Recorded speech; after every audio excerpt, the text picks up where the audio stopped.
Hola a todos. Como suelo decir siempre, buenas tardes, buenos días, buenas noches, allí en la parte del mundo donde estéis y parte del extranjero. Bien, en fin, tremendo porque están saliendo constantemente informaciones que nos permiten poco a poco ir cuadrando lo que ha sucedido en estos últimos días hasta hoy mismo. He estado metiendo ahí cosas hasta nada, como siempre, en la última hora, ya sabéis, ya me conocéis. Pues bien, vamos a intentar ir cuadrando las cosas. Es decir, y empezaremos, nos retrataremos básicamente al desfile de la victoria del 9 de mayo y las declaraciones que hizo Putin posteriormente en una rueda de prensa, porque dijo cosas muy importantes que a la luz de lo que está pasando ahora cobran aún más importancia si cabe, y al mismo tiempo también nos iremos a Oriente Medio porque ha habido fundamentalmente dos elementos en la guerra de Irán. También hablaremos de algunas cosas más, pero dos elementos clave. Una es, pequeño spoiler, las declaraciones del príncipe, mejor dicho, el artículo escrito por el príncipe Turki en Arab News. El príncipe Turki no es ningún príncipe de los 5 o 10.000 que tiene Arabia Saudí, tiene muchos. Es decir, la familia real saudí, vamos, no baja de los 5 o 6.000, no vale coña. Entonces, bueno, el príncipe Turki no es cualquiera. El príncipe Turki fue durante muchos años el jefe de los servicios secretos saudíes. Luego es un tipo que ha tenido mucha influencia, ya es un tipo que está más o menos retirado, es un tipo mayor y tal, pero que no es cualquiera. Es decir, es un tipo que ha sido muy importante y entonces es la clásica persona que no está ya, digamos, ocupando un cargo oficial, pero puede emitir mensajes extraoficiales sin comprometer al gobierno saudí, pero con una autoridad que le da, pues eso, haber sido el jefe de los servicios secretos saudíes durante décadas, prácticamente, si mal no recuerdo, muchísimos años. Y luego también hablaremos de unas novedades que hay al respecto sobre, en el tema de Irán, no solo sobre lo que se está cortando con el tema del estrecho de Hormuz y demás, sino también con respecto a, lo diré, que no me acuerdo ahora, es que se me va el santo al cielo, nunca mejor dicho, pero como tengo por aquí la chuleta, ahí no la veis, está enfrente, pues ahora mismo lo digo. Esto tiene que ver con, aparte de lo del príncipe Turki, con, aquí ya, con un artículo, ¿ves? Se me olvidaba, ya se me va la cabeza, la verdad, que no perdona. Robert Kagan, un tipo importantísimo, es uno de los grandes impulsores de la política de Bush en principios de siglo y también uno de los redactores del famoso documento, manifiesto sobre el nuevo siglo americano, que fue de una enorme influencia y donde, entre otras cosas, ya decían antes del 2001, en los años 90, cuando se escribe, que para que Estados Unidos recuperara la fuerza, es un neoconservador, Robert Kagan, de los gordos, para que recuperara, marido de Victoria Nuland, por cierto, para que recuperara la fuerza a Estados Unidos, sería necesario un evento equivalente al de Pearl Harbor. Casualmente, poco tiempo después, pasó el 11 de septiembre. En fin, quién sabe, ya ahí lo dejo. Bueno, pues, tipo muy influyente en la política norteamericana y, ya digo, parte de los neoconservadores, es decir, del ala dura belicista, etc. Bueno, pues también hablaremos de eso porque ha escrito un artículo en la revista Atlantic, tremendo. Y esto notaba también muchas claves en el ámbito de la guerra de Irán. Así que no me enrollo más y vamos a ir al principio.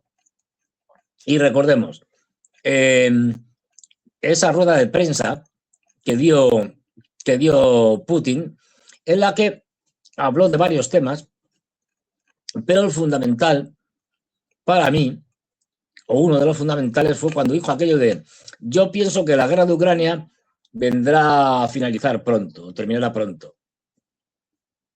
Esto se puede tomar de muchas maneras, ya lo hemos ido comentando, domingo lo comentamos, pero ahora lo podremos comentar con más elementos añadidos. Que no se me olvide, en datos que también salieron hace poco,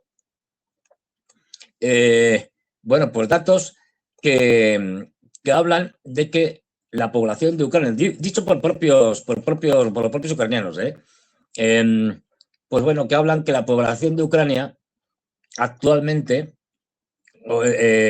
esto lo dijo el viceministro de Política Social, Denis Ilyutin, dijo que la población de Ucrania, del territorio controlado por los ucranianos, está actualmente por debajo de los 25 millones comparado con los 48 millones que había en el 2001. Recordemos que en 1990, cuando se hace el censo, 89, 90, no 90, cuando se hace el censo, el último censo de la Unión Soviética, Ucrania tenía una población de unos 54 millones de habitantes. Es decir, que de 54 millones de habitantes, ya en el 2001 estaban en 48, se les habían ido unos cuantos, luego se les ha ido un montón, y posteriormente, a raíz de la operación militar especial de Putin, ¡pum!, la cosa ha ido cayendo. Está hablando de que se fueron 13 millones de ucranianos, y dice que tanto a Occidente como a Rusia, y el viceministro, Denis Ilyutin, dice que ahora mismo la población que está bajo el control ucraniano, en el territorio que controla Ucrania, está por debajo de los 25 millones. Acordaros que una de las cosas que venimos sosteniendo, que yo y unos cuantos, es que la población de Ucrania ahora mismo hace inviable el Estado ucraniano. Es decir, el Estado ucraniano es un Estado fallido. Entre otras cosas porque demográficamente no tiene gente, aparte que no tiene gente joven en edad de reproducción. Tiene un estrechamiento de la pirámide de población tremenda. Bueno, pues esto viene a confirmarnos la situación gravísima. Y no lo debemos olvidar. Ucrania ahora mismo está en una situación muy dura, muy difícil, dependiendo completamente de la financiación y del armamento que le manda Occidente. Si se cortan la financiación y el armamento, Ucrania no tiene absolutamente para nada, cero patatero. Es decir, bueno, pues esto confirma lo que veníamos diciendo nosotros, que no hay población ucraniana. Y por lo tanto, Ucrania, aunque terminara la guerra mañana mismo, es un Estado fallido. Es un Estado en situación terminal que lo mantiene vivo en la Unión Europea actualmente y en parte Estados Unidos. No hay más. Pues bien, a la luz de esto, o sea, teniendo ya en cuenta estos datos, y quería decirlo para que veáis que nos va dando poco a poco el tiempo, nos va dando la razón, pues bien, otras declaraciones que hizo en este sentido el que fue general en jefe de las Fuerzas Armadas ucranianas, el general Zalovny, pues en una conferencia, en una tal que dio, dijo lo siguiente. Dice, el fin de la guerra en Ucrania se está volviendo cada vez menos seguro y Ucrania se está convirtiendo cada vez más en rehén de su propia demografía. Así lo afirmó el excomandante en jefe de las Fuerzas Armadas de Ucrania, Zalovny, en su discurso en un foro militar en Varsovia. Según él, cito textualmente, Ucrania ha cedido la iniciativa en el campo de batalla a Rusia. Cosa que ya sabíamos todo, pero bueno, que te lo reconozca el antiguo general en jefe y actual embajador de Ucrania en Londres y aspirante a suceder a Zelensky, pues hombre, y ha comenzado, bueno, retomo la frase. Ucrania, según Zalovny, ha cedido la iniciativa en el campo de batalla a Rusia y ha comenzado a responder no solo a los desafíos, sino también al trabajo sistemático del enemigo en casi todos los sectores del frente, respondiendo utilizando la misma metodología y, por supuesto, a veces a costa de pérdidas muy pesadas. Pepe Zalauni reconoce que están teniendo pérdidas muy pesadas, que están copiando a los rusos. Y no olvidemos, esta guerra, esto es importante subrayarlo, la guerra de drones en las que estamos ya metidos, especialmente en torno a la línea del frente, es de tal calibre que prácticamente tenemos ahora mismo a unos ejércitos en ambos bandos cuasi inmovilizados. Es que no te puedes mover. En el momento que alguien se mueve, lo detecta un dron y se lo carga. Esto es importante tenerlo en cuenta. Esta es como se ve la situación. Y recordar la amenaza que había que hizo Zelensky de que vamos a atacar Moscú el día del desfile de la victoria. Que por las presiones rusas, las amenazas rusas, la presión que también parece ser hizo Trump, etcétera, Zelensky al final dijo no, vamos a atacarlo, y efectivamente no lo atacó. Y entre las amenazas hay una del canciller Lavrov que dijo, o lo leo porque, bueno, para ver a Lavrov tampoco, es decir, ya le tenemos visto. Y dijo lo siguiente: lo intentaron y lo siguen intentando hasta ahora. Espérate, que lo voy a poner del principio. Qué barbaridad, qué tamaño. A ver, aquí. Ahí. Lo intentaron, siguen intentando. День Победы, и пытаются до сих пор, я пока не знаю, чем это закончится, испортите святой праздник. День Победы, на этот счет высказался президент, есть заявление Министерства обороны, заявление Министерства иностранных дел. Я хочу сказать со всей прямотой и со всей ответственностью, если то, что делают сейчас через Украину, возрождающиеся на Западе нацисты, пощады им не будет.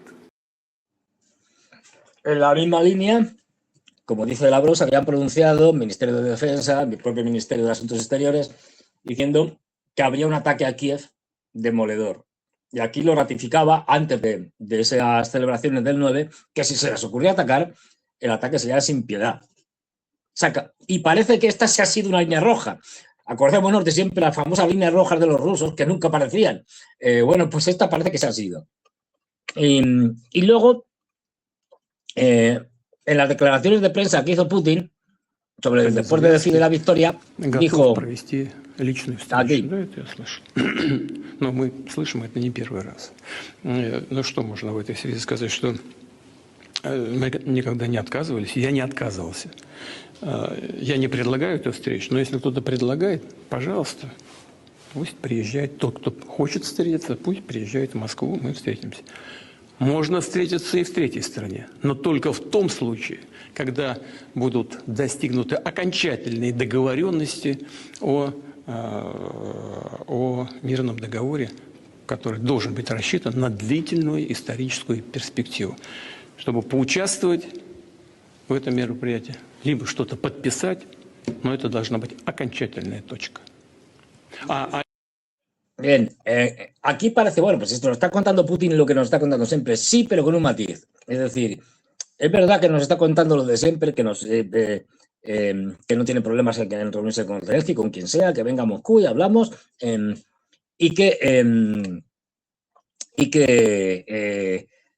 bueno, pues están dispuestos a dialogar con todo el mundo. Ellos no son los que se niegan a dialogar, son los demás. Bueno, esto es cierto, pero a medias. Ha habido momentos en los que se han hecho declaraciones más duras, en las que se ha dicho que no había nada que hablar con Occidente, especialmente con los europeos. Y ahora va y dice que no tiene problemas. Esto hay que unirlo con el hecho de que del desfile tan, digamos, raquítico que vimos el día 9. La explicación que dio Putin en esa conferencia de prensa es que el desfile de la victoria se celebró sin equipo militar, no solo por razones de seguridad, sino también para concentrar la atención de las Fuerzas Armadas de Rusia en la derrota definitiva del enemigo, en el marco de la operación militar especial, dijo Putin. Bueno, la verdad es que son razones poco convincentes, pero que utilice esto para decir justamente, mira, aquí está. Владимир Владимирович, мы знаем, что есть коалиция желающих помочь Киеву, Украине, да, но вот с недавних пор еще стала появляться или, может быть, вот возрождаться коалиция желающих наладить контакты с Россией. Об этом буквально вчера заявил глава Европейского совета и добавил о том, что они ищут идеального кандидата, идеальную кандидатуру на то, чтобы кто-то их всех представлял. Вопрос, кто бы мог быть для вас предпочтительнее вот в этой кандидатуре для таких переговоров? Как вы считаете, остались ли здравомыслящие политики в Западной Европе, с которыми можно вести диалог? Для меня лично предпочтительнее бывший канцлер Федеративной Республики Германия господин Шрёдер. Ну, а так,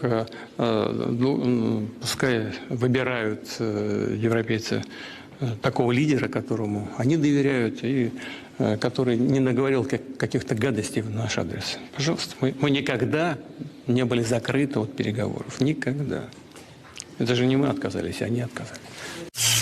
Esto es importante. Vamos a detenernos aquí porque en todo lo que se dijo en esta conferencia de prensa, es decir, en la que Putin,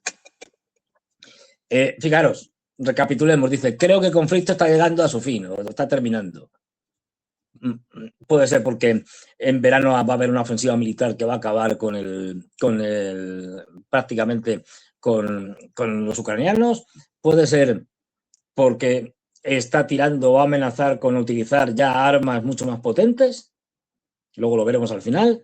Puede ser porque están negociando algún tipo de acuerdo, por supuesto con los norteamericanos, que están presionando a Zelensky, y los europeos están, al menos una parte de los europeos están reconsiderando la situación debido a que, entre otras cosas, están sin gas, no solo ya sin el gas ruso, sino que sin el gas catarí debido a la guerra del Golfo, que ya no lo van a tener y que era su gran tabla de salvamento. Y los norteamericanos ya saben, ya se lo han dicho mil veces, que ellos no tienen suficiente capacidad para producir gas natural licuado para poder suministrar a toda Europa. De hecho, ahora mismo están al máximo sus campos de gas produciendo y no dan abasto con la crisis generada. Pues bien, va y nos cuenta que está abierto a negociaciones, tal, y encima, verdad que lo dice sonriéndose y tal, como tal, propone, hace una propuesta que sabe de antemano que no va a ser aceptada. Es la del ex canciller alemán, siempre me sale Schrödinger, el famoso físico de partículas, no, Schröder. Pero bueno, el canciller Schröder, que no olvidemos, durante mucho tiempo fue el jefe, digamos, tenía un cargo de jefe, de presidente, no me acuerdo cuál era la denominación concreta, de los gasoductos Nord Stream 1 y 2. Fue la cabeza alemana y además contratado por Gazprom, a sueldo de Gazprom, que se encargaba de coordinar todo ese proyecto. Es decir, luego es alguien inaceptable para los belicistas europeos, por eso lo dice riéndose. Luego, de hecho, veremos que dicen que no. Pero ya está proponiendo. Luego añade, bueno, pues si no es Schröder, pues que sea otro, pero contarle que no haya sido alguien, un inútil de estos que nos ha estado insultando, con lo cual descartamos a Kallas y a todos estos. Es decir, tiene que ser alguien serio. De hecho, los europeos ya están pensando en quién. ¿Por qué? Porque ha habido un movimiento de los europeos, ya digo, que al quedarse sin gas y sin perspectivas de ningún tipo, y con Trump estancado y metido en una guerra en Oriente Medio de la que no sabe salir, pues están viendo que su futuro no es negro, es negrísimo, y no vamos a tener gas en Europa este verano ya. Es decir, pero vamos, sobre todo el próximo invierno. Y no solo gas, más cosas.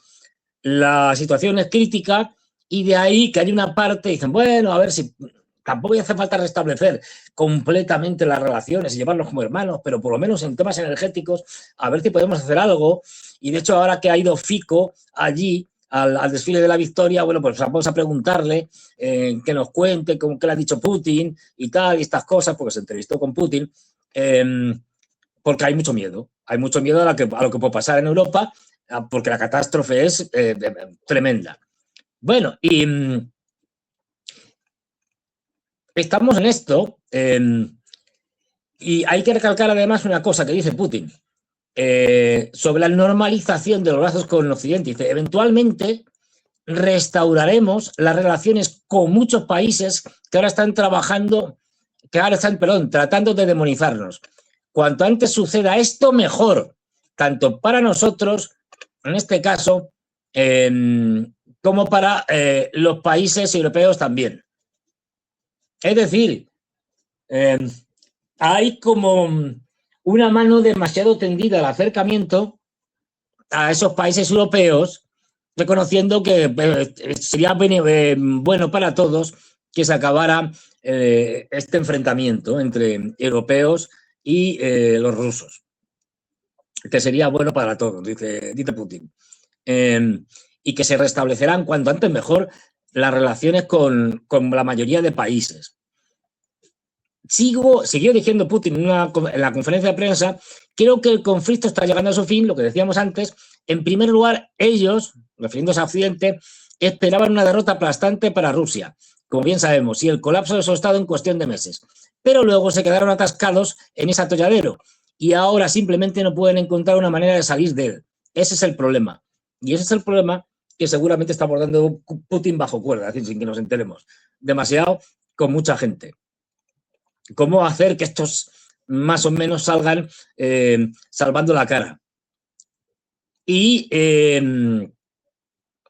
no quiero dejar, de recordar en todas estas cosas que está pasando, que Ucrania, luego hablaremos, ya sabéis que la empresa más siniestra del mundo mundial es Palantir, con su CEO Peter Thiel, del que hemos hablado muchas veces, su CEO Alex Karp, su director ejecutivo y su presidente Peter Thiel, ¿no? Bueno, pues estos ya sabéis que tienen contratos militares en Estados Unidos, en Europa, en España, sin ir más lejos,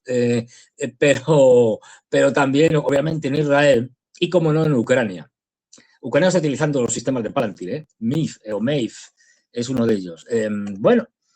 Esto lo dejamos aquí. Acordaros, luego lo recordaré.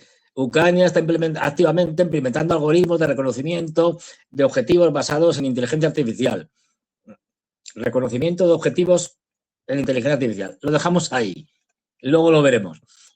Por supuesto, iba a decir una barbaridad, vamos a dejarlo en la estúpida de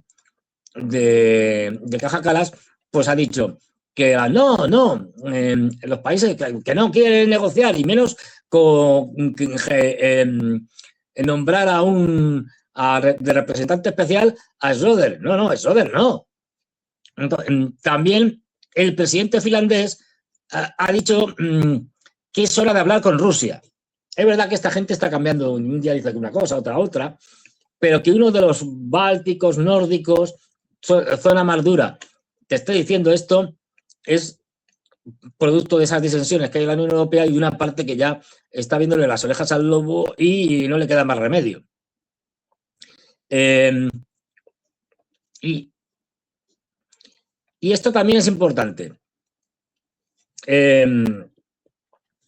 Lo que nos dijo Kaja Kallas, que informó a los medios de prensa que la discusión oficial sobre el diálogo o no diálogo con Rusia tendrá lugar a finales de mayo en una reunión que harán en la Unión Europea al respecto.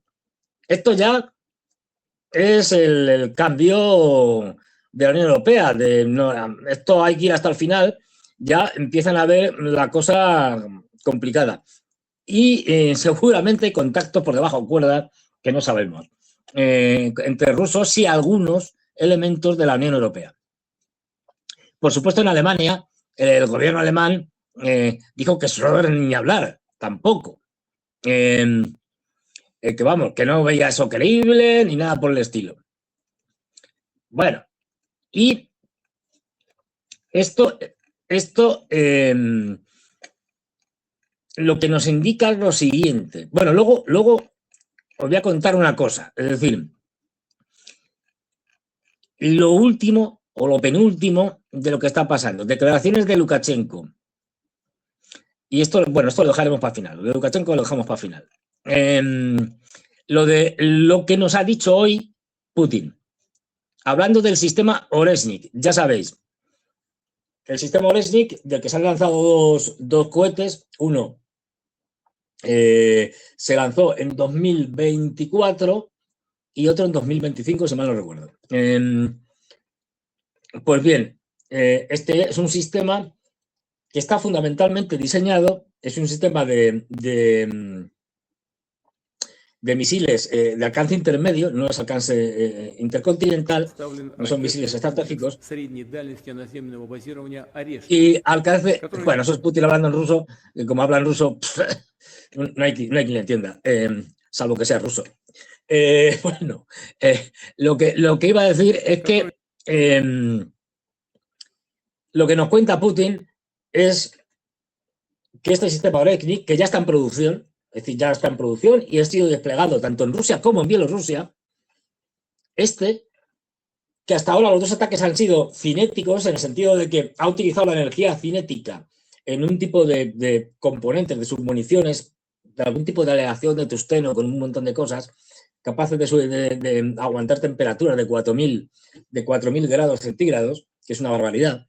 Bueno, pues atacaron un par de objetivos, una fábrica y el otro no me acuerdo qué era, si era creo que era un aeródromo, una cosa de estas. Bueno, ahora era algo que se sabía porque esto es intercambiable, pero bueno, Putin ha afirmado, y no es casualidad, que el sistema de misiles Oрешnik también puede equiparse con ojivas nucleares. Aviso a los europeos. Por una parte, el palo y por otro la zanahoria. Es decir, no, si estamos dispuestos a hablar, mira, podemos que venga alguien y hablar con nosotros, no hay problema.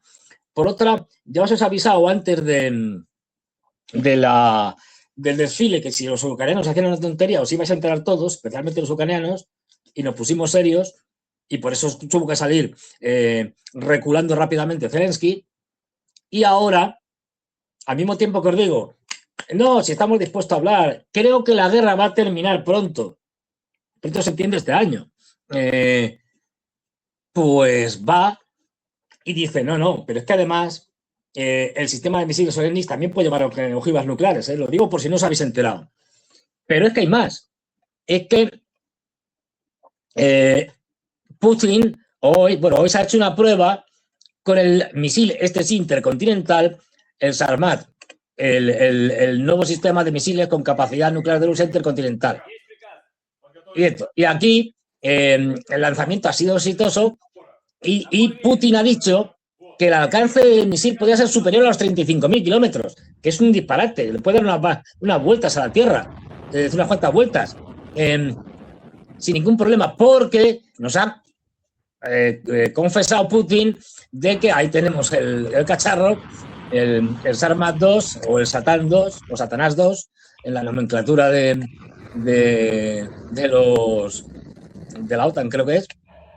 El informe, pues el informe que le ha dado el comandante de las fuerzas estratégicas, Sergei Karakayev, pues también han comentado allí que no solo puede tener un alcance de 35.000 kilómetros, que es un disparate, sino que además no tiene necesariamente que llevar una trayectoria balística, sino que puede llevar una trayectoria suborbital. Es decir, lo explico, no tiene por qué subir y caer y bajar, que es lo que se hacen todos los misiles intercontinentales, tanto rusos como norteamericanos o de cualquier lado, o sea, suben y bajan, y no solo los intercontinentales, hay algunos de medio alcance que también pueden hacer esto, o incluso hasta de corto, pero este además puede mantener una trayectoria suborbital. ¿Qué significa esto?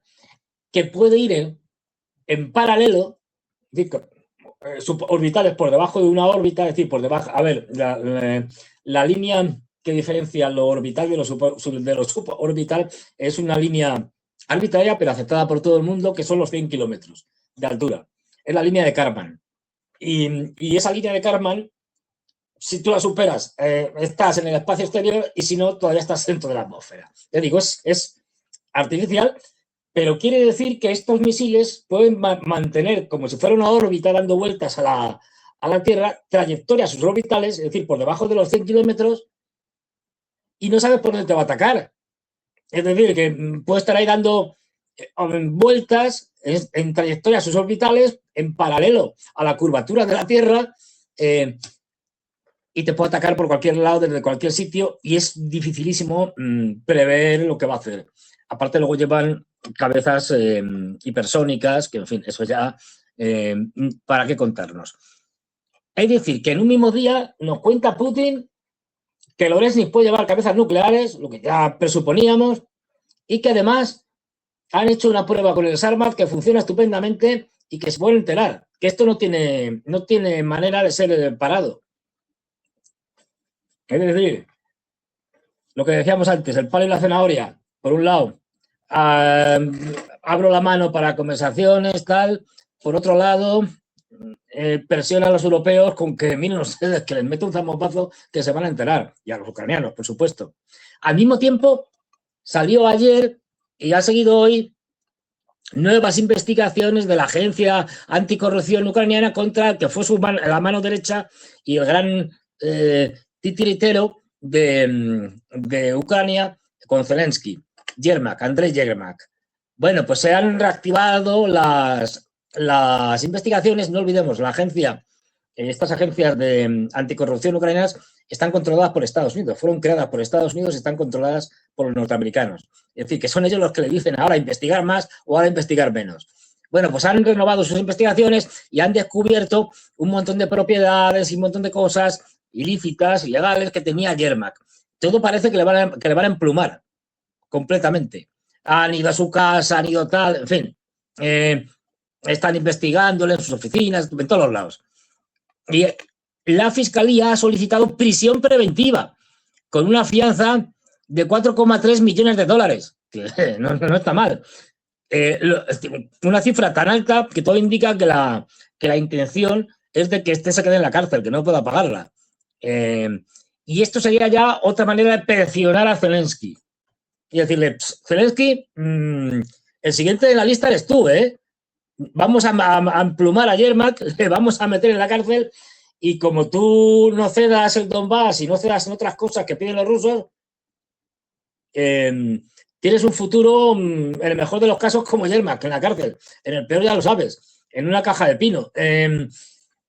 Todos estos elementos nos llevan a pensar que se están moviendo muchas cosas, de ahí que esa frase de que la guerra va a terminar pronto, de Putin, esté sustentada sobre muchos elementos, sobre muchas, como digo, presiones de un lado y de otro para que la guerra se acabe. Vamos a ver, porque este verano todo apunta que va a ser decisivo por la presión militar y por la digamos, mano tendida, entre comillas, de Putin para el diálogo a los europeos, siendo los europeos presionados ya no solo por Trump, sino por las propias circunstancias de una guerra del Golfo que va a devastar la economía europea y que no nos va a dejar sin gas, ninguno. Y aquí no hay otra opción, solo hay la opción rusa, es o gas ruso o no tenemos gas, porque las otras opciones ya no existen, gracias a Trump y su guerra en el Golfo. Pero bueno, esto quería que quedara claro. Ya nos metemos en el tema de Irán, que también es clave. Y basándome justamente en esos dos elementos que os he comentado. El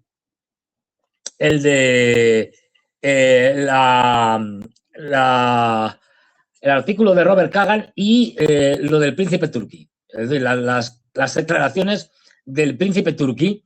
Mejor dicho, el artículo del príncipe turquí, tremendo. Fíjate lo que vamos primero con Kagan.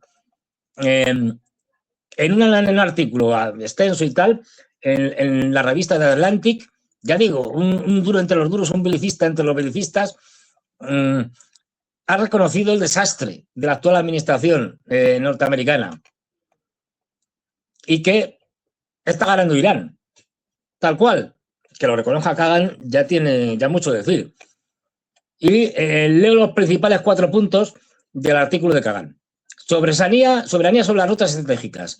Irán, dice Kagan, ha logrado su posición en el Estrecho de Hormuz, afianzar su posición en el Estrecho de Hormuz. Más allá de la presencia militar estadounidense, la capacidad de Irán parece condicionar el tránsito en este cuello de botella energético y representa un desafío directo a la seguridad económica de Occidente. Controlan el Estrecho de Hormuz, nos cuenta Kagan. Pragmatismo árabe. Las monarquías del Golfo, históricamente dependientes de la protección de Washington, están reevaluando sus alianzas. La percepción de un paraguas de seguridad debilitado ha empujado a naciones como Arabia Saudita a buscar una coexistencia diplomática con Irán, priorizando la estabilidad regional sobre la confrontación ideológica. Efectivamente, esto es lo que está pasando. Ahora nos detendremos en ello. A pesar de que lo diga Kagan, pero es cierto. Es decir, diplomacia energética bilateral. El mundo ya no ve a Estados Unidos como el único árbitro en el Golfo. Países con alta demanda energética están empezando a negociar términos directamente con Irán, asumiendo que el régimen de sanciones es poroso y que la autonomía de Teherán es un factor con el que deben convivir a largo plazo. Es decir, que Irán es el que decide qué entra y qué sale en el Golfo y que, por lo tanto, hay que negociar con los iraníes, no con los norteamericanos, que ya no pintan nada. Desgaste de la capacidad de respuesta. Kagan subraya un punto crítico, la logística de defensa. El envío masivo de armamento a otros frentes y la tensión en las reservas de municiones limitan la capacidad de Estados Unidos para intervenir de manera efectiva en múltiples crisis simultáneas, lo que otorga a Irán un mayor margen de maniobra.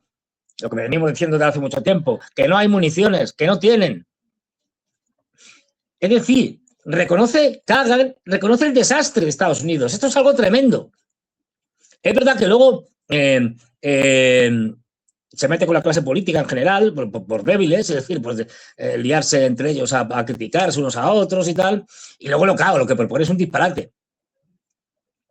Es un llamado urgente a reconocer el desastre y a ponerle medio haciendo una gran invasión de Irán, movilizando millones de personas. Ahí ya entra la clásica locura, chifladura de Kagan, que bueno, que lo que propone ya es un disparate, pero que Kagan reconozca que los norteamericanos han sido derrotados por el momento y que Irán ha ganado y que las monarquías del Golfo están girando y buscando otros padrinos como Arabia Saudí con los pakistaníes, potencia nuclear, por ejemplo, es más que revelador. Pero aún más importante, si cabe, bueno, es el artículo publicado en Arabs News de este hombre, del príncipe turqui, tengo por aquí, es que como tengo muchas cosas, bueno, mientras tanto voy diciendo que desde el Parlamento iraní, un parlamentario, Ebrahim Rezai, ha dicho: Irán puede aumentar el nivel de enriquecimiento de uranio al 90% para ser utilizado en armas nucleares en caso de un ataque repetido de Estados Unidos.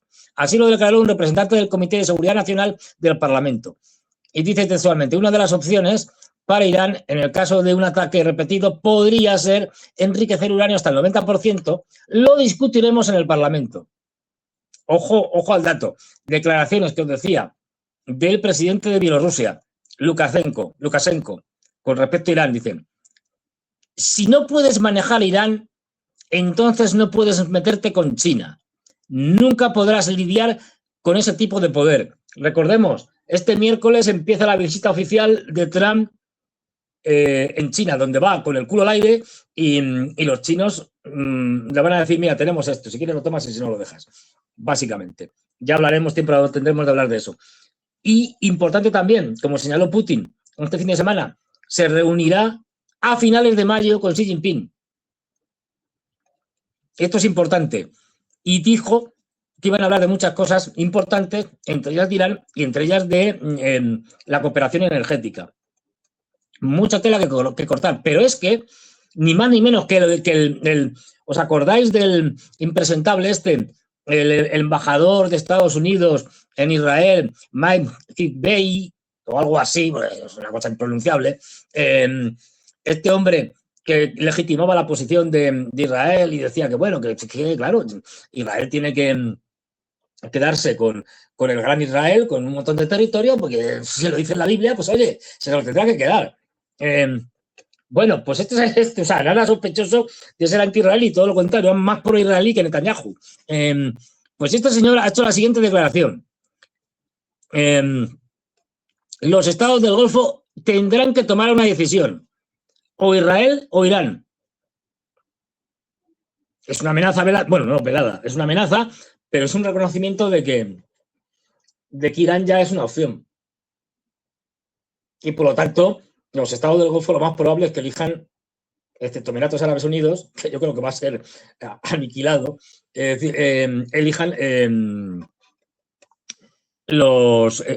Irán y todo lo que supone Irán. Y vamos, que si no vamos a lo importante, pues me enrollo como las persianas con lo que dice el príncipe turqui. El príncipe turqui nos cuenta algo tremendo.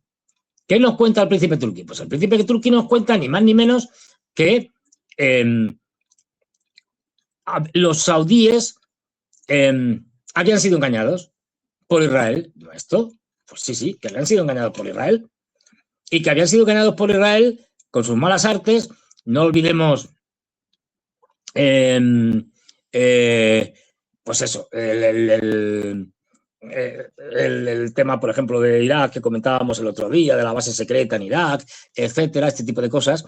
Y entonces lo que dice el príncipe turqui es que los israelíes estuvieron haciendo ataques de falsa bandera contra los intereses saudíes en general del Golfo para empujar a Arabia Saudí a una guerra directa contra Irán.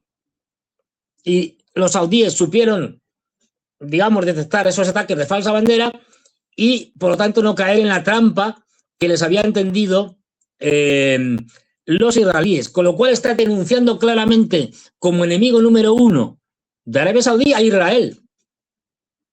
Israel quería acabar con Arabia Saudí en una guerra directa entre iraníes y saudíes que terminaría destrozando la región y, dice el príncipe turqui, beneficiando por lo tanto a los intereses de Israel, que dejaría la región como un solar y podría hacer lo que le diera la gana con iraníes y la monarquía del Golfo, empezando por la gran monarquía de Arabia Saudí, echa unos zorros. Que salga el príncipe turqui diciendo los culpables son los israelíes y menos mal que hemos sido hábiles y nos hemos enterado con esa inteligencia y tal, de que estos querían llevarnos al desastre. Esto ya posiciona claramente a Arabia Saudí y los cora hacia un acuerdo con Irán, seguramente patrocinado por China, como ya lo hizo anteriormente, hace unos años, y dejando tirado fundamentalmente a los emiratíes. Bueno, a ver, estaban a torta ya lo sabéis, lo hemos comentado muchas veces, en una guerra a muerte, con lo cual los emiratíes van a ser aniquilados por todos los lados, es decir, por su fidelidad a los acuerdos de Abraham y a los israelíes.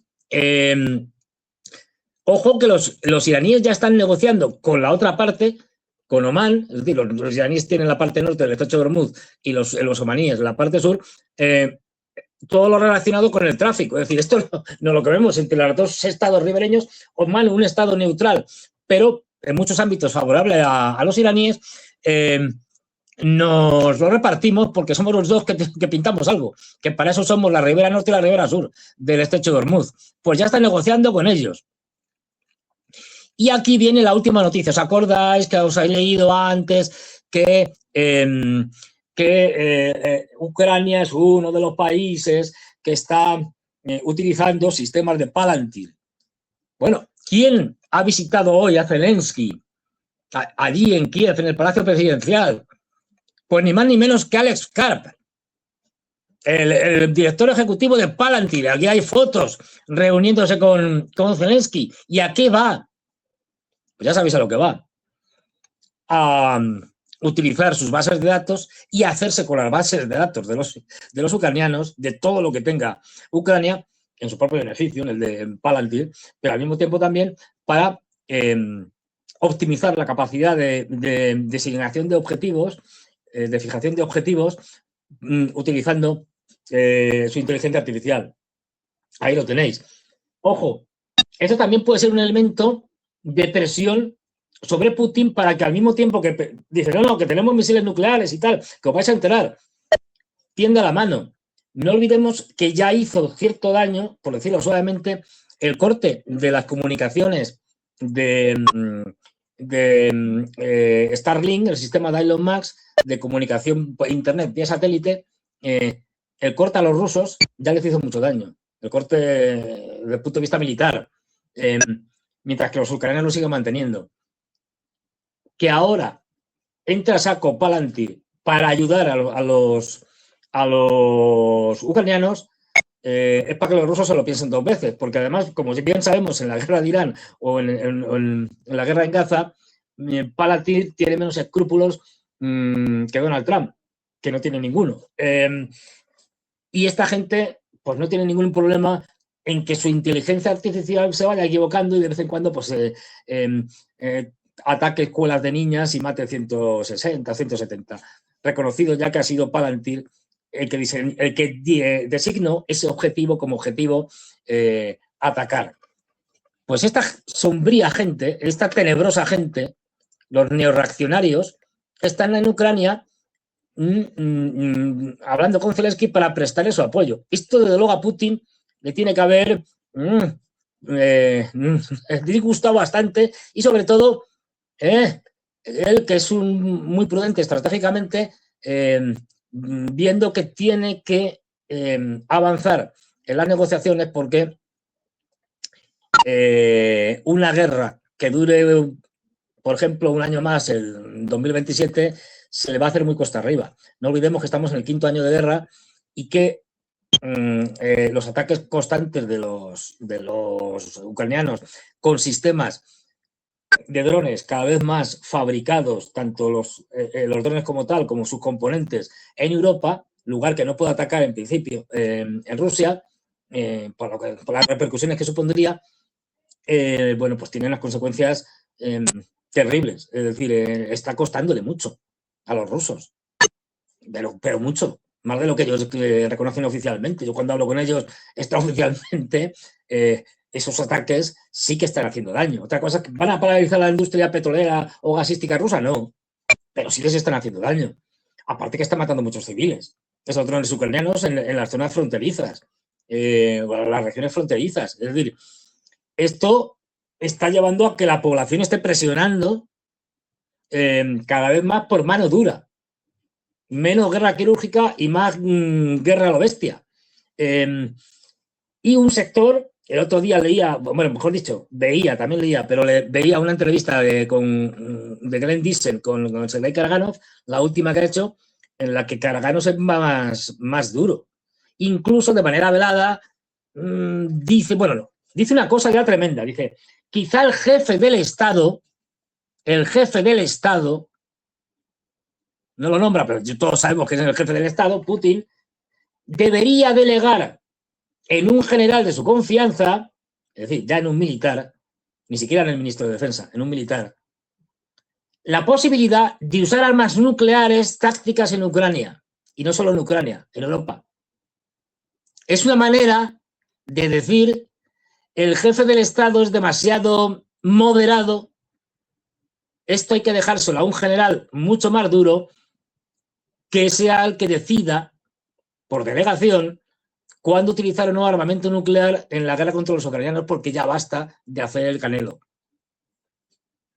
Pues en esto estamos. Es decir, como veis, hemos empezado la semana tremenda. Estamos a martes y entre ayer y hoy, en fin, como yo me enrollo como las persianas, no sé cómo va la cosa. This is an open secret. Bueno, se me olvidaba esto. The thing is that I've never seen him taking drugs. However, for writing my book, I met a lot of people who confirmed that they saw him taking drugs in different clubs. Only one saw him taking drugs in 2021. I learned who is the supplier from 95th Quartal. And I met that person. And you met Zelensky's drug dealer? I'm not saying he's a drug dealer. He's a guy from 95th Quartal. And what's 95th Quartile? 95th Quartal, it's entertaining company of Zelensky. 95th Quartal, where he comes from. It's the guy who is an actor, and he behaved really in a strange way. His eyes and his behavior. Is Zelensky using cocaine? Again, I have not seen that. So the thing is that but you spoke all these people are talking about cocaine. Yes. The second thing is every time when we were preparing to the interview. You know, I was reading the notes, explaining who is the journalist, what he needs to say, the messaging, the questions. He does not like reading, to be frank. Usually he's more, you know, like tries to listen to you. And then he takes his like 15 minutes in the bathroom. And I'm telling you that I was always surprised that he was going out a different person, like really always a different person. So you'd be briefing him. Then he goes to the bathroom, he spends there 15 minutes, and he's going out energized, full of, you know, action, ready to say everything. Sniffing. So I don't want to say something that I didn't see, but I met too many people. I met doctors. I met, you know, people who spent time with him in the clubs. And I talked to the people who has been knowing him for like 20, 25 years. And they it's an say open he's secret. a cocaine And also, abuser. I don't know if you followed that, but there was an accusation that he's a cocaine user during his electoral campaign. And that's why he invited his opponent, President Poroshenko, at that moment, to take analysis on drugs. And he went to the clinics of his friend. And when the analysis was presented, it happened that the analysis was dated by different date when he gave those analyses. That was a big scandal. Bueno, esto no es casualidad. Que esta señora que perteneció al equipo de comunicación de Zelensky salga ahora dando una entrevista a Tucker Carlson muy jugosa, entre la que también cuenta, por ejemplo, que en un momento determinado dice, no, lo que quiero es que ahora salgan todos los medios de comunicación que controlamos y tal, diciendo tal cosa. No, bueno, pero sería mejor que hiciéramos otra cosa y tal. Y al final salió ya muy enfadado diciendo, no, como Goebbels. Aquí está. In 2019, 2020 he was really scared that his ratings started dropping down. And he was sure that communications team was guilty in that. So he thought it was your fault. Not mine, but all communications people. But I was, you know, there, the part of the team. And he gathered us and he started saying that there are no positive news about what he is doing in the country. And my colleague started arguing with the president very diplomatically, but she was saying, look, there are no so many positive things that are happening. You're promising something, but it doesn't happen. She was, of course, very diplomatic. She didn't say it like that, but that was the thought. And he said, it doesn't matter what's happening. The most important thing, we need 1,000 of talking heads. And if 1,000 of talking heads tells positive things, then positive things are happening, that people believe that there are positive things. And she kept arguing, and she brought a very good example. She said, there was a group of internally displaced people from Donbass, families who lost homes, and Zelensky promised them apartments. And we don't speak about thousands or hundreds. There were like 10 apartments or something like this. And nobody took care about that. So he promised, the families were waiting, nobody took care about that. So she said, if there are no those apartments, people will know that there are no apartments. It doesn't matter how many talking heads will say that there are apartments, right? And he said, no. If talking heads, 1,000 people tell you that this is happening, then this is happening. So she continued to argue. And he became very irritated. And he put his hands like this, what he was doing. He leaned to the table, he looked at us, and he said in a very irritated tone, I need Goebbels propaganda if you want. I need Goebbels propaganda. I need thousands of talking heads of Goebbels propaganda. A ver, que como veis, las declaraciones de esta señora pues no dejan muy bien a Zelensky desde que pues, se mete en cocaína, que es algo que todo el mundo sabía desde el principio, pero vamos, y que ya es público. Pero bueno, confirmándolo a alguien que fue de su equipo y además confirmando, digamos, estas tendencias totalitarias de no, mire usted, controlamos los medios de comunicación y que ahora digan esto, quiero 1000 cabezas parlantes de estas que digan lo que yo les ponga al dictado. No, hombre, no, pero sería mejor, a ver, eso va a parecer demasiado descarado, ¿no? Que lo que le decía el equipo de comunicación, va a parecer demasiado descarado y tal. Mejor hacemos otra cosa porque es bueno, pues lo de unas familias que se les prometió unas casas y ahora tal. Nada, déjese usted de tonterías. Y ya el tipo muy irritado, o sea, cabreado, es decir, diciendo, quiero que salgan 1000 cabezas parlantes, es decir, 1000 periodistas, a decir lo que yo quiero que digan, como Goebbels, es decir, aquello que dijo Goebbels de que una verdad repetida muchas veces una mentira repetida muchas veces se termina convirtiéndose en una verdad. Es decir, seguidor en este tema de la doctrina de Goebbels, que funciona, por desgracia, y no es el único seguidor. En las democracias occidentales son todos seguidores de esta doctrina de Goebbels, de que una mentira repetida muchas veces termina convirtiéndose en una verdad. Bueno, pues este es el personaje. Que esto salga ahora, tampoco es casualidad. Recordar, en el mundo de la geopolítica nada es casualidad. Es decir, esto desprestigia a un Zelensky y es una manera de meterle presión. Esto que os decía, el palo y la zanahoria. Le metemos presión con lo de Yermas, como el señor aquí Santiago, diciendo, mira, este lo vamos a intrullar, lo vamos a meter en la cárcel y el siguiente puede ser tú. Al mismo tiempo sale esta señora diciendo, pues este señor es un adicto a las sustancias blanquecinas y además es un dictadorzuelo, seguidor de Goebbels y absolutamente tiránico, incluso con su equipo, dogmático, etcétera. Un tipo que está fuera de control. Y por otro lado, sale Putin diciendo, no, como sigáis por esa línea los europeos y los ucranianos, os metemos un misilazo y os vais a enterar. Karaganos diciendo que por qué no ponen a un general que se encargue de esto y Putin que se dedica a otras cosas. Karaganos es un tipo del establishment del Kremlin. A la dura, pero del establishment del Kremlin. No es alguien que está opinando así por su cuenta, sin influencia ninguna. No. Y por otro lado, tenemos a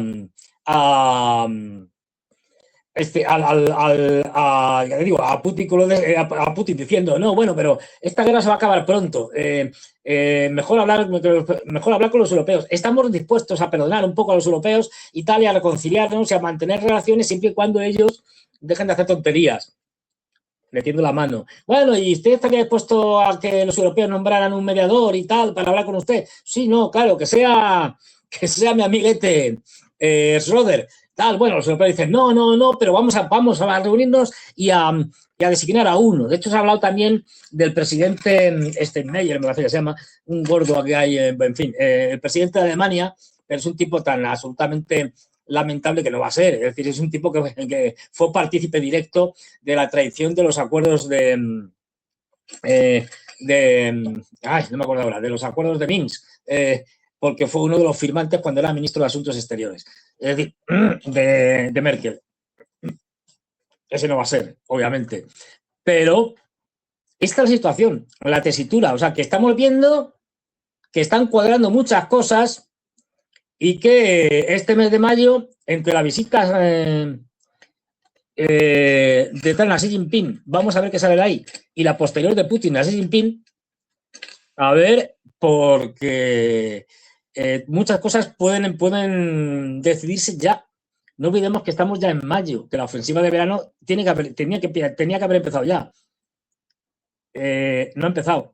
Por lo menos no ha empezado, que aparentemente puede deberse, como suele ser habitual, a reorganizaciones, a rotaciones de tropas, reorganizaciones, que es la excusa que puso Putin para que fuera un desfile bastante raquítico y ñoño, es decir, sin armamento, sin nada, un desfile express, que es lo que vimos, es decir, para el 9 de mayo, la presión social de que Putin, esto no puede ser eterno, menos prudencia estratégica, menos guerra quirúrgica y más guerra dura, más guerra de verdad, digamos. Entonces, se están juntando toda una serie de elementos que hacen que sea más que posible que este verano haya un desenlace de la guerra. Y, en fin, me callo que soy un pesado. ¿Qué iba a decir?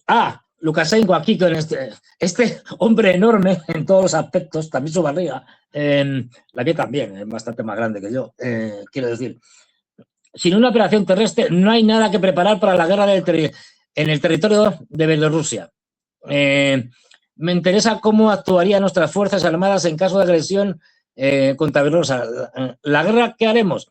El presidente subrayó que no se debe recurrir a todo tipo de armas modernas, sino que se debe tener en cuenta el futuro teatro de operaciones militares en el territorio de Bielorrusia. Bueno, aquí están hablando de la posible o no posible participación de Bielorrusia en una hipotética ampliación de la guerra contra Ucrania o en los intentos de bálticos, nórdicos, etcétera, que son ahora mismo los más talibanes, en provocar algún tipo de incidente que obligue a la Unión Europea a ir a la guerra contra Rusia. La Unión Europea está dividida, pero divididísima. Han dado las tortas entre ellos. Entonces, vamos a ver, porque esa reunión que van a tener a finales de mayo, fijaros, también va a ser importante para ver por dónde van los tiros. Si van ganando los favorables a algún tipo de acuerdo, aunque sea un acuerdo así camuflado, o la línea dura que lo que quiere es llevarnos a la guerra contra Rusia sí o sí.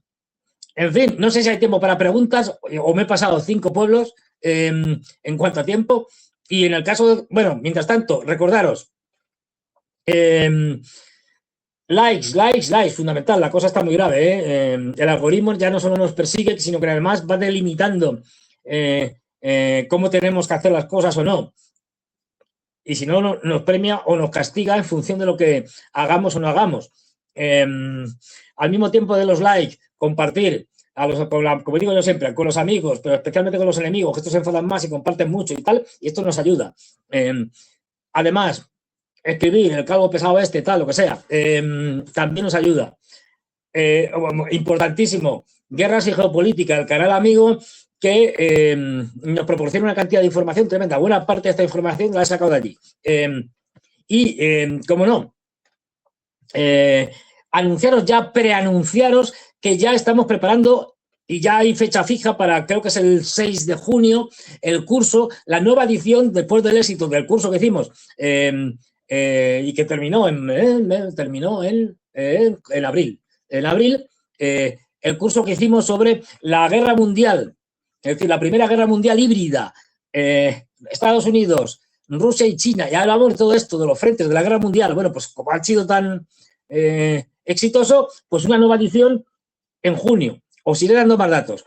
Y con esto, si no hay nada más, Santiago, tú que eres aquí el productor al respecto, me dices, y si no me voy a la porra y me despido.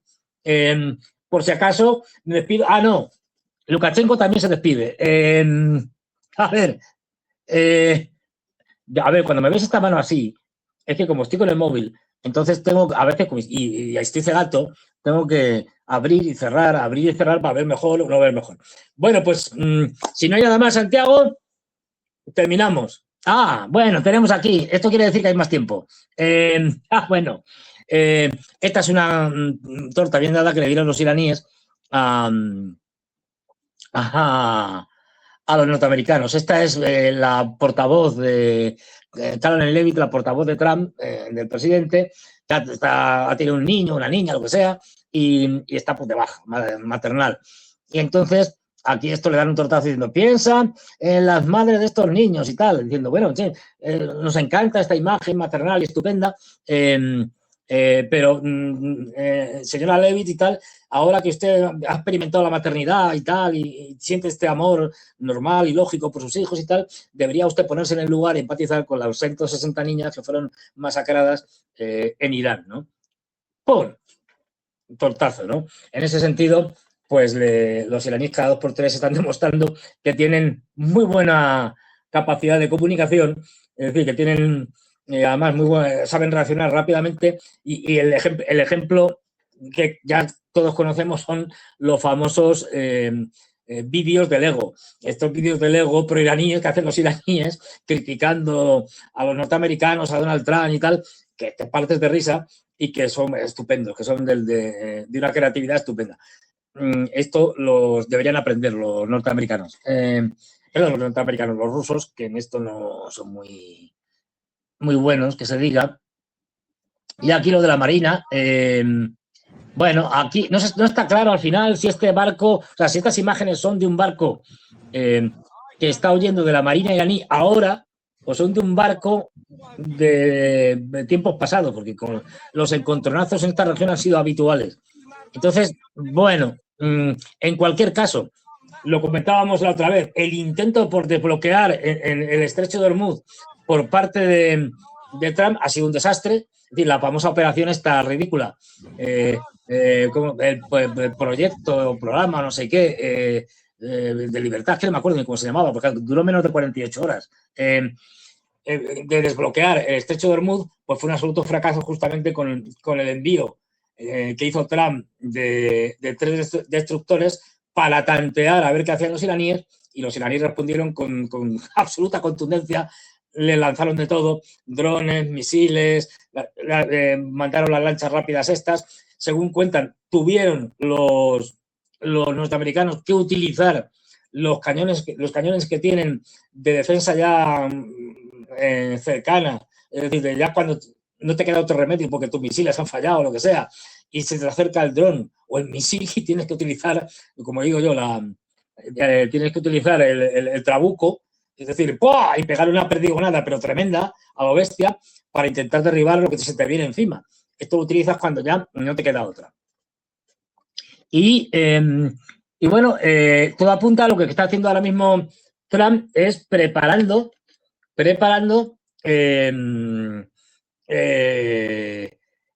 para un intento que será después del viaje a China. No creo que lo haga, nunca se sabe con Trump, pero no creo que lo haga durante el viaje a China, es decir, que será a partir después del viernes, el fin de semana, como le gusta a Trump. El viaje a China dura del miércoles, el viaje oficial, al viernes, y luego ya se vuelve. Y bueno, pues después de esas reuniones seguramente algo nos preparará el amigo Trump, al que no olvidemos, Netanyahu ya ha llamado y le ha dicho: Javier, estos bloqueos de risa que estás haciendo, no puede ser, hay que hacer algo más. Y bueno, todo apunta a que va a ser una operación terrestre, seguramente de fuerzas de operaciones especiales, porque no tienen para mucho más. Algo que sirva para cantar victoria, pero como hemos dicho siempre, es que Trump es rehén de Netanyahu, con lo cual, al final, quien decide si va a haber una salida de la guerra de Estados Unidos o no es Netanyahu, y Netanyahu ha dicho que no, porque Netanyahu quiere prolongar la guerra por muchísimo tiempo, más allá, por supuesto, de las elecciones parlamentarias israelíes de octubre, y porque si no va a la cárcel. Con lo cual, pues eso, no tiene otra salida, no tiene otra opción. Bueno, pues si no hay más cosas, como digo, si no hay alguna pregunta, alguna cosa de estas, o alguna afirmación, alguien que me diga, no, que se equivoca, lo que ha dicho es una mentira gorda, me voy con una declaración que ha hecho también hoy el portavoz del Kremlin, Dmitry Peskov, que dijo: la operación militar especial puede terminar en cualquier momento, tan pronto como el régimen de Kiev y Zelensky tomen la decisión necesaria. Más claro, agua. También los rusos, en cierta medida, están pidiendo el fin de las hostilidades, de manera distinta. Yo creo que aquí, lo veremos con tranquilidad, Putin se equivoca. Habrá que ver la situación que tienen, porque la situación en Rusia es buena comparada con otros, pero tampoco es la ideal. Las sanciones le están haciendo mucho daño. Es decir, otra cosa es que hayan sabido reemplazarlas, y que la ayuda de los chinos ha sido inestimable para suministrar un mercado para el petróleo y el gas ruso a través de los chinos, tanto para los chinos propiamente dicho como para los otros compradores que lo compran a través de los chinos, como para suministrar todo tipo de bienes de consumo y, lo que es importante, drones y piezas de drones que han sido fundamentales para la activación de la industria de los drones en Rusia. De hecho, no me acuerdo qué dron era, pero uno que se estampó y vieron que llevaba, bueno, el Geranium 3, creo que es, o el 4, ya no me acuerdo, se estampó en un sitio y vieron que llevaba un motor chino. También microchips y tal sí que los llevaban de los chinos. Muchas piezas son chinas. Es que son piezas que pueden servir para muchas cosas. Entonces, pues bueno, lo venden desmantelado y luego te lo montan o integran en sus cadenas de montaje las fábricas militares rusas. Pero China ha sido vital en este aspecto. Entonces, China también ahora mismo quiere que, yo creo que en ese sentido presiona a los rusos y a los iraníes, no demasiado, pero sí, de que hagan lo posible para que el conflicto acabe. Porque aunque les beneficia, porque los norteamericanos no pueden ir contra ellos militarmente, pero les está haciendo mucho daño en el ámbito económico. Muchísimo menos que al resto. Que a la monarquía del Golfo, no digamos, que a Israel, no digamos, que a Estados Unidos, no digamos, y los europeos ya ni os cuento. Es decir, los europeos que son los que reciben tortas de todo el mundo. Así que yo creo que este mes nos vamos a enterar de muchas cosas y vamos a tener un panorama más claro de por dónde van a ir los tiros, nunca mejor dicho, tanto en la guerra de Ucrania como en la del Golfo Pérsico, con unos chinos que bajo cuerda han sido fundamentales en proporcionar inteligencia en sentido amplio y también material a los iraníes en esta guerra. Entonces, bueno, Xi Jinping, el emperador Xi Jinping va a tener mucho que decir y no ha hecho ninguna gracia que a las empresas de satélites privadas chinas que están suministrando inteligencia a los iraníes les hayan sancionado hace 2 o 3 días, les hayan sancionado los norteamericanos. Claro, esto como tarjeta de visita para llegar allí y hablar con Xi Jinping no es la mejor de tarjeta, pero bueno, esto es lo que hay. Pues nada, Santiago, si no hay nada más, no. Esto quiere decir, espérate. Esto, que si no hay nada más, nos vamos. Que como yo no controlo el tiempo, soy un desastre, pues es Santiago, gracias a él, el que me dice, no, tal poeca. Nos vamos el miércoles con Ezequiel. Ya Ezequiel ha vuelto a Alemania y está en Berlín con sus ratitas. Venga, hasta luego, gracias.